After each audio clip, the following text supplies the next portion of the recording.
భారత సరిహద్దులకు దగ్గరలో చైనా మళ్లీ దూకుడు పెంచుతోంది. అరుణాచల్ ప్రదేశ్కు దగ్గరలో భారీగా ఆయుధ సంపత్తిని పెంచుకుంటోంది. మన సరిహద్దులకు సమీపంలో భారీ సంఖ్యలో అణ్వస్త్రాలను తయారు చేస్తుందన్న వార్తలు ఇప్పుడు కలకలం రేపుతున్నాయి. ఇదే క్రమంలో చైనా దూకుడుకు చెక్ పెట్టేలా ఈశాన్య రాష్ట్రాల్లో భారత్ అనేక నిర్మాణాలు చేపడుతోంది. కీలక సమయాల్లో సైన్యం సాఫీగా ముందుకు కదిలేలా కీలక ప్రాజెక్టులు నిర్మిస్తోంది. డ్రాగన్ ఏ మాత్రం తోక జాడించినా సరే చుక్కలు చూపించేందుకు ఇండియా రెడీగా ఉంది.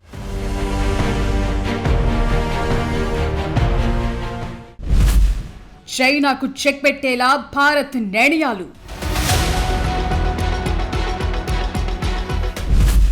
ఈశాన్య రాష్ట్రాల్లో కీలక ప్రాజెక్టులు.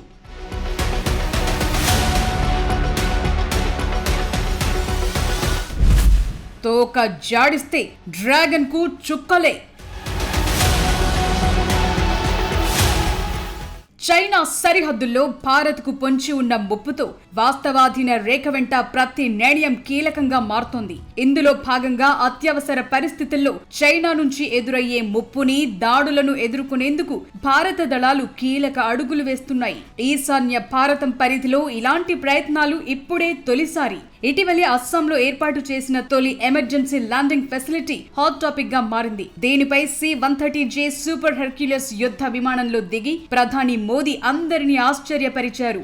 దిబ్రుగఢ్ మోరా నేషనల్ హైవేపై ఉన్న రన్వే భారత్ చైనా సరిహద్దుకు దగ్గరగా ఉండడంతో కీలకమైన వ్యూహాత్మకమైన ప్రదేశంగా మారింది. అత్యవసర పరిస్థితుల్లో పౌర సైనిక విమానాల రాకపోకలు సాగించేందుకు వీలుగా ఈ రన్వేను నిర్మించారు. 40 టన్నుల బరువున్న ఫైటర్ జెట్స్, 74 టన్నుల బరువున్న భారీ రవాణా విమానాలు ఇక్కడ సేఫ్ గా ల్యాండ్ అవుతాయి. అత్యవసర పరిస్థితుల్లో డిబ్రూగఢ్ ఎయిర్పోర్ట్, షబువా ఎయిర్ ఫోర్స్ స్టేషన్లలో ఆపరేషన్లు నిర్వహించలేని పరిస్థితి ఉంటే ఆల్టర్నేట్ గా ఈ రన్వేను వాడతారు. టేక్ ఆఫ్, ల్యాండింగ్ కు అనుకూలంగా దీన్ని డిజైన్ చేశారు.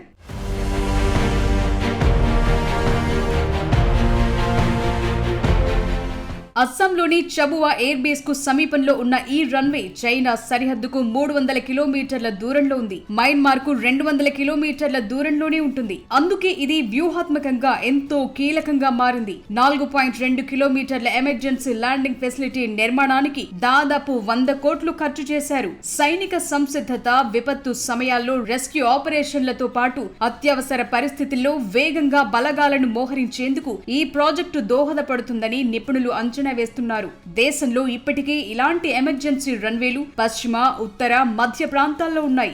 అయితే ఈశాన్యంలోని అస్సాంలో దీన్ని తొలిసారి అందుబాటులోకి తెచ్చారు. ఇండియన్ ఎయిర్ ఫోర్స్ రవాణా శాఖ ఇలాంటి ELF ల నిర్మాణం కోసం దాదాపు 30 ప్రాంతాలను గుర్తించగా వాటిలో 15 అందుబాటులోకి వచ్చాయి. తూర్పు లద్దాఖ్ లో చైనాతో ఉద్రిక్తతల తర్వాత భారత్ ఈశాన్య భారత్ లో సరిహద్దు మౌలిక సదుపాయాలపై ఫోకస్ పెట్టింది. అందుకనుగుణంగానే అన్నింటినీ సిద్ధం చేస్తోంది. సరిహద్దు ప్రాంతాల్లో ఉద్రిక్తతలు చోటు చేసుకున్నప్పుడు ఇండియన్ ఎయిర్ ఫోర్స్ వేగంగా స్పందించేందుకు వీలవుతుంది. చైనాతో వివాదాల వేళ ఈశాన్య భారతంలో వీటిని ఏర్పాటు చేయటం ప్రాధాన్యం సంతరించుకుంది.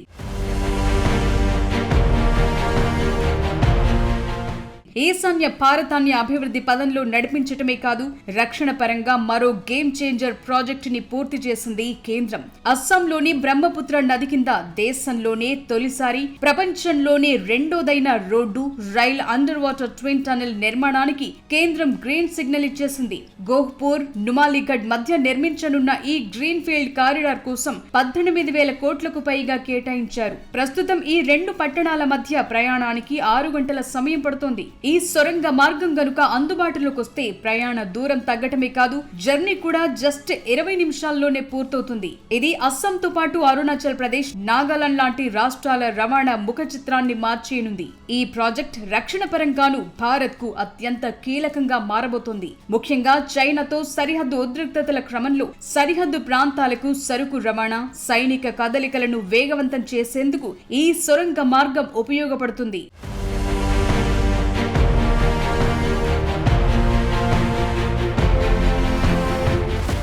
అరుణాచల్ ప్రదేశ్ లోని సెలా టన్నెల్ కూడా భారత రక్షణ రంగానికి మైల్ స్టోన్ లాంటిది. సముద్ర మట్టానికి 13,000 అడుగుల ఎత్తులో నిర్మించిన ఈ టన్నెల్ ప్రపంచంలోని అత్యంత పొడవైన డబుల్ లేన్ టన్నెల్ గా రికార్డ్ సృష్టించింది. ఈ టన్నెల్ తవాంగ్ రక్షణకు చాలా కీలకంగా ఉంది. సరిహద్దుల్లో మోహరించిన భారత సైన్యానికి ఆయుధాలు, ఆహారం, ఇతర సామాగ్రిని వేగంగా చేరవేసేందుకు ఇది సాయపడుతుంది. శీతాకాలంలో భారీగా మంచు కురిసినప్పుడల్లా సెలా పాస్ మూసుకుపోయేది. కానీ ఈ టన్నెల్ వల్ల ఏడాది పొడవునా ప్రయాణం సాఫీగా సాగనుంది.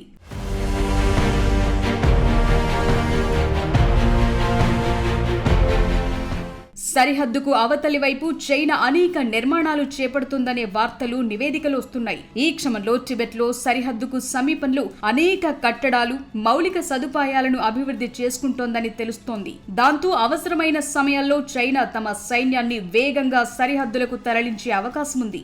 ఈ పరిణామం భారత్ కు ఓ సవాలనే చెప్పాలి. అందువల్ల ఈశాన్య రాష్ట్రాలపై దృష్టి పెట్టిన భారత ప్రభుత్వం అక్కడ మౌలిక సదుపాయాలను అభివృద్ధి చేస్తోంది.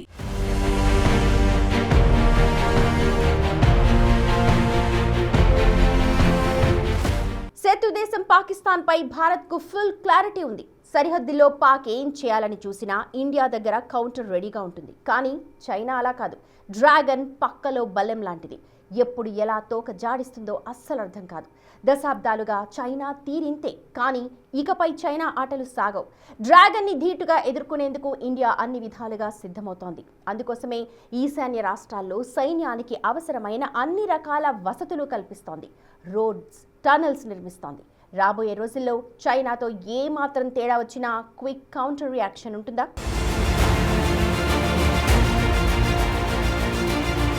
ఆయుధ సంపత్తి, అణ్వస్త్రాల విషయంలో కొంతకాలంగా దూకుడు మీదున్న చైనా మన సరిహద్దులకు సమీపంలోనే వాటిని భారీ సంఖ్యలో తయారు చేస్తోంది. అరుణాచల్ ప్రదేశ్ కు 800 కిలోమీటర్ల దూరంలో సిచువాన్ ప్రావిన్స్ లో అత్యంత రహస్యంగా నిర్మించిన జిటాంగ్, పెంగ్టాంగ్ ప్లాంట్లలో అణ్వాయుధాల తయారీని వేగవంతం చేస్తోంది. అందువల్ల సరిహద్దుల్లో చైనా ఏ మాత్రం తోక జాడించినా అదే స్థాయిలో కౌంటర్ ఇచ్చేందుకు భారత్ సిద్ధంగా ఉంది. ఒకప్పటితో పోలిస్తే భారత్ ఇప్పుడు చైనాతో వ్యవహరించే తీరులో పెను మార్పులొచ్చాయి. కొన్నేళ్ల కిందటి వరకు డిఫెన్స్ మోడ్ లో ఉన్న ఇండియా ఇప్పుడు సరికొత్త వ్యూహాన్ని అనుసరిస్తోంది. చైనా నుంచి ఎదురయ్యే ఎలాంటి సవాల్నైనా ధీటుగా ఎదుర్కొనేందుకు భారత్ చేస్తున్న ఏర్పాట్లు చూస్తుంటే చైనా ఏ మాత్రం ఓవర్ యాక్షన్ చేసినా క్విక్ కౌంటర్ రియాక్షన్ ఉంటుందనేది స్పష్టమవుతోంది.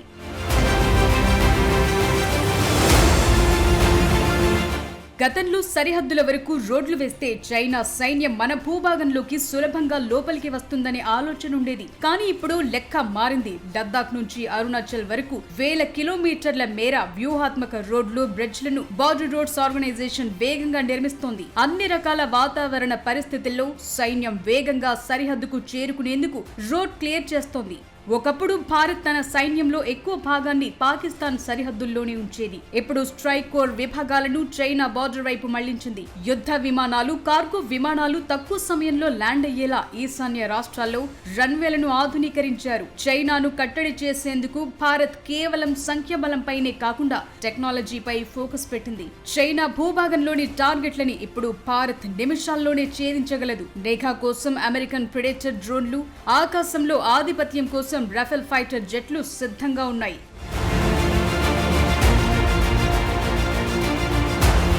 వాస్తవాధీన రేఖ వెంట భారత వాయుసేనకు అనేక ఎయిర్ బేస్లు ఉన్నప్పటికీ ఇతర బేస్లను సిద్ధం చేసుకుంటోంది. యుద్ధం వంటి సందర్భాల్లో వైమానిక స్థావరాలే లక్ష్యంగా దాడులు జరగొచ్చు, లేదంటే అక్కడ రద్దీ వాతావరణం ఏర్పడొచ్చు. అటువంటి క్లిష్ట సందర్భాల్లో ప్రత్యామ్నాయంగా జాతీయ రహదారులపై ఏర్పాటు చేసే రన్వేలను ఉపయోగించుకునేందుకు ఏర్పాట్లు జరుగుతున్నాయి. తద్వారా సైన్యంతో పాటు యుద్ధ సామాగ్రిని వేగంగా తరలించడానికి వీలు కలుగుతుంది.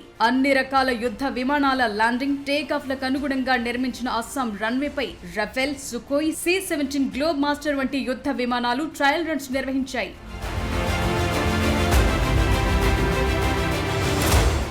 అరుణాచల్ సమీపంలో చైనా కొన్నేళ్లుగా సైనిక మౌలిక సదుపాయాలను పెంచుకుంటూ జనావాసాలను ఏర్పాటు చేస్తూ భారత్ను కవ్విస్తోంది. వాస్తవానికి వాయువ్య చైనాలోని సిచువాన్ పర్వత ప్రాంతాల్లో చైనా అణు ప్లాంట్లు ఎప్పటి నుంచో ఉన్నాయి. అమెరికా నాటి సోవియట్ యూనియన్లకు దీటుగా ఎదిగే ఉద్దేశంతో 60 ఏళ్ల కిందట నిర్మించింది. గత 20 ఏళ్లుగా ఈ 2 ప్లాంట్లపై చైనా బాగా దృష్టి పెట్టినట్లు చెప్తున్నారు. ఈ క్రమంలోనే అక్కడ అణు వార్హెడ్ల తయారీ పనులు ముమ్మరంగా సాగుతున్నట్లు వార్తలొస్తున్నాయి. దీంతో పాటు సరిహద్దులకు దగ్గరలో చైనా సైనిక సదుపాయాలను మెరుగుపరుస్తోంది. ఇది ఎప్పటికైనా భారత్ కు ముప్పే. చైనాకు ఉన్న భౌగోళిక ప్రయోజనం టిబెట్ పీఠభూమి కంటే భారత సైన్యం ఇప్పుడు మౌంటైన్ వార్ఫేర్ లో ఆరితేరింది. కాబట్టి రాబోయే రోజుల్లో చైనా ఏదైనా దుస్సాహసం చేస్తే భారత్ నుంచొచ్చే ప్రతిస్పందన వేగంగా అంతకు మించి కఠినంగా ఉంటుంది.